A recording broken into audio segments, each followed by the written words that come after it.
பாம்பாட்டி சித்தர்.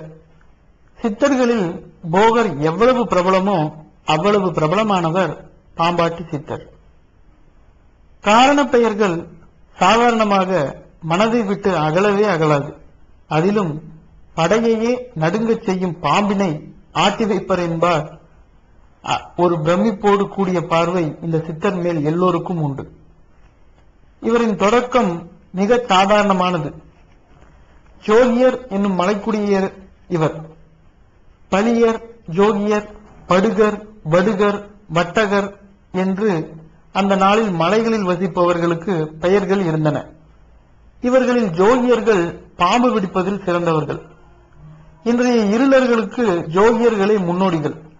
ஒரு மனிதனின் பிறப்பானது அவனது முற்பிறவி வினைக்கும் ஏற்பவே அமைகிறது.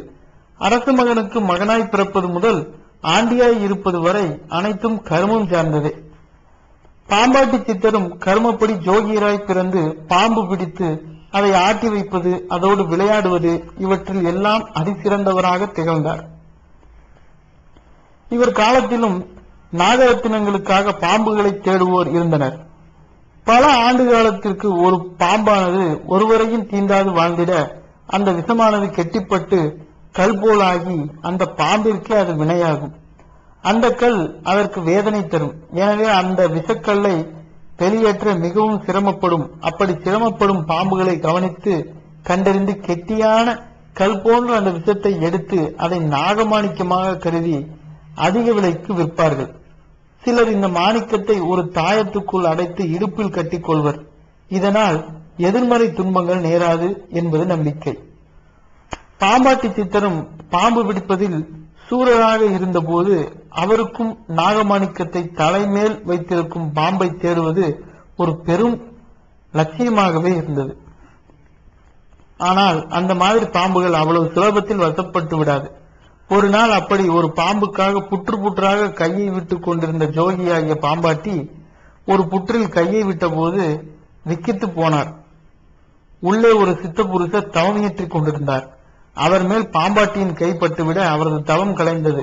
முதலில் கோபம் வந்தாலும் ஜோகியர் பிழைத்தே பாம்பு பிடிப்பதுதான் என்பதால் அது உடனேயே தணிந்தது. நீ யாரப்பா? சித்த புருஷர் கேட்டார். ஜோகிங்க சாமி, அரவம் பிடிப்பதுதான் உன் தொழிலா? ஆமாங்க, பாலா போன தொழிலுங்க. நாகமாணிக்க பாம்பு ஒண்ணு சிக்குனா கூட போதும், இந்த பொழப்ப விட்டுருவேன். ஓ, மாணிக்க கல்லுக்காக பாம்புகளை வேட்டையாடும் பவனா நீ? இல்லீங்க, கல்லு கிடைக்கட்டும், கிடைக்காமல் போகட்டுங்க. ஊரே பயப்படுற பாம்புகளை தைரியமா பிடிச்சு அதை மகிடி ஊதி ஆட வைக்கிறது எனக்கு ரொம்ப பிடிக்குங்க. அதுல ஒரு பரவசம் இருக்குங்க. அந்த பாம்புகளை பிடித்து விளையாடுவதில் உனக்கு ஒரு பரவசமா? அட என்னங்க நீங்க, புத்து கட்டினது கூட தெரியாம உட்கார்ந்து ஏதோ மந்திரம் சொல்லிக்கிட்டு இருக்கிற உங்களுக்கு மந்திரம் சொல்றதுல பரவசம்னா எனக்கு பாம்பு ஆட்டி வைக்கிறதுல பரவசங்க. என் தைரியம் உங்களுக்கு உண்டா?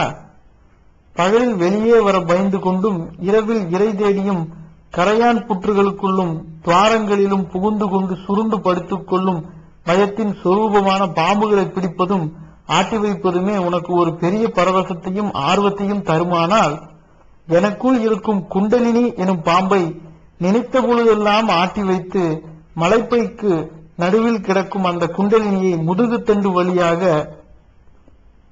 உச்சந்தலையாகிய சகசிரத்திற்கு கொண்டு சென்று சதாசர்வ காலமும் நித்திய பரவசத்தில் திளைத்தபடி இருப்பவனான நான் எவ்வளவு கர்வம் கொள்ளலாம் தெரியுமா?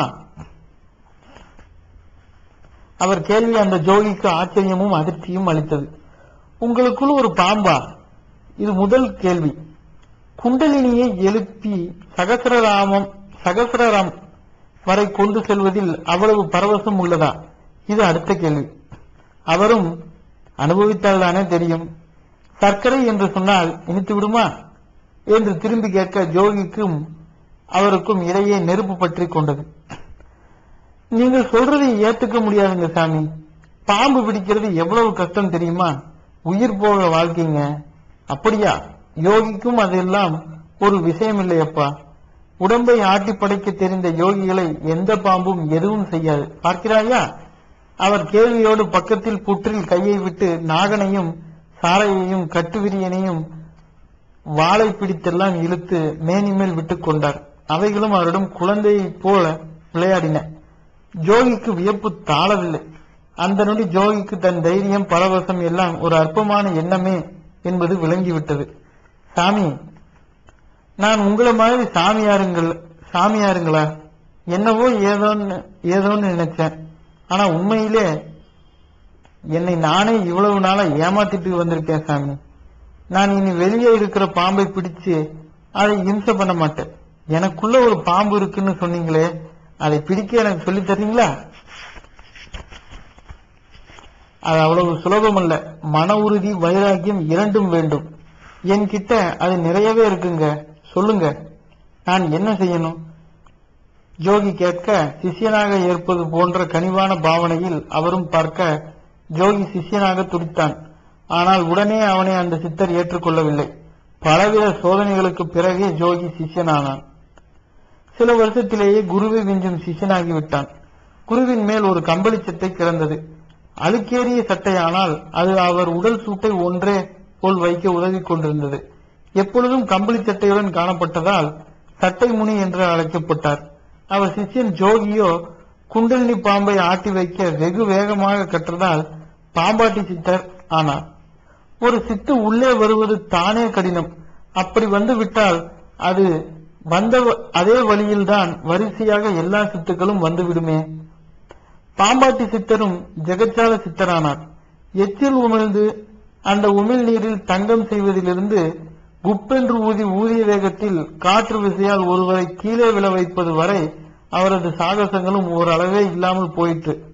ஆனாலும் அவர் அவைகளை பெரிதாக கருதாமல் குண்டலினி யோகத்தை தான் பெரிதாக கருதினார். உலகத்து பாம்புகள் ஒன்றுமில்லாதவை, உள்ளிருக்கும் பாம்போ சுகத்தின் மூலம் என்று தான் அறிந்த உண்மையை உறக்கச் சொல்லத் தொடங்கினார். இருவர் மண் சேர்ந்திட ஒருவர் பண்ண 2 மாதமாய் வைத்த சூளை அருமையாய் இருப்பினும் அந்த சூளை அரைக்காசுக்கு ஆகாதென்று ஆடும் பாம்பே என்று உடல் பற்றி சொன்னாலும் சரி, உள்ளம் பற்றி சொன்னாலும் சரி, அதை குண்டலினியில் முடித்தார். அதை எழுப்பி ஆட்டி வைப்பதில்தான் எல்லாம் இருக்கிறது என்பதற்கு அவரே உதாரணமாக இருந்து உலகுக்கும் நிரூபித்தார். ஒருமுறை அரசன் ஒருவனை பாம்பு தீண்டிவிட அவன் மரணித்து விட்டான். அவனை கடித்த பாம்பையும் அடித்துக் கொன்று விட்டனர். அதை கண்ட பாம்பாட்டி சித்தர் ஒரு உபாயம் செய்தார். இறந்த பாம்பை எடுத்து உயிருடன் இருப்பவர்கள் மேல் வீசி வேகமாக எரிய அவர்கள் பயந்து ஓடினர். தங்களுக்கு உயிர் மேல் இருக்கும் பற்றினை அந்த நொடி வெளிக்காண்பித்தனர். அந்த நொடியில் உருமாறால் மூலம் அரசன் உடம்புக்குள் புகுந்த பாம்பாட்டி சித்தர் உயிர்த்து எழுந்து அமர்ந்தார். செத்த பாம்புக்கும் உயிர் தந்து ஆடு என்றார். அதுவோ உயிர் பிழைத்த ஆச்சரியத்தில் ஓடத் தொடங்கிற்று. அரசர் எப்படி பிழைத்தார்? அவரால் செத்த பாம்பை எப்படி பிழைக்க வைக்க முடிந்தது? போன உயிர் எப்படி திரும்பி வரும் என்றெல்லாம் எல்லோரும் கேள்விகளில் மூழ்கி கிடக்க அரசி மற்றும் சூட்சமமாக அரசரை வணங்கி, என் கணவரை உயிர்ப்பித்து நிற்கும் யோகி யார் என்று கச்சிதமாய் கேட்டார். பாம்பாட்டியாரும் அவளது தெளிவை கண்டு வியந்து தான் யார் என்று உரைத்ததோடு, அரவம் தீண்டு இறந்து போகும் அளவு ஒரு கர்ம வாழ்வு இருக்கலாமா? இது எவ்வளவு நிலையற்றது! எவ்வளவு அச்சமுள்ளவர்களாக உயிராசை மிக்கவர்களாக இருந்தால் செத்த பாம்பு மேலே விழுந்ததற்கே இந்த ஓட்டம் ஓடுவீர்கள் என்றெல்லாம் கேட்க அனைவரும் சிந்திக்கத் தொடங்கினர். அப்படியே அரசனின் உடலில் இருந்த வண்ணமே வாழ்வின் நிலையாமை, உடலின் தன்மை, உறவின் தன்மை, உலக மாயை, நிலையானவை எவை, நிலையற்றவை எவை என்று பல்வேறு பால்களை பாடினார். எளிய தமிழில் கருத்தை சொல்லி இந்த கருத்தின் நிமித்தம் மகிழ்ந்து ஆடு பாம்பே என்று அவர் தன் எதிரில் இருக்கும் பாம்புக்கு சொல்வது போலவே அகத்துக்குள் இருக்கும் பாம்புக்கும் உபதேசம் செய்தார். பின்னர் மலைத்தளங்களில் திரிந்து தவம் செய்த இவர் அதிக காலம் வசித்தது கோவை அருகில் உள்ள மருதமலையில் என்பார்கள். கார்த்திகை மாத மிருக சீரிட நட்சத்திரத்தில் அவதரித்ததாக இவர் பற்றி தெரிய வருகிறது. இவர் சித்தரூடம் எனும் நூலை எழுதியவர். பாம்பாட்டியை தொடரப் போகின்றவர் தேரையார்.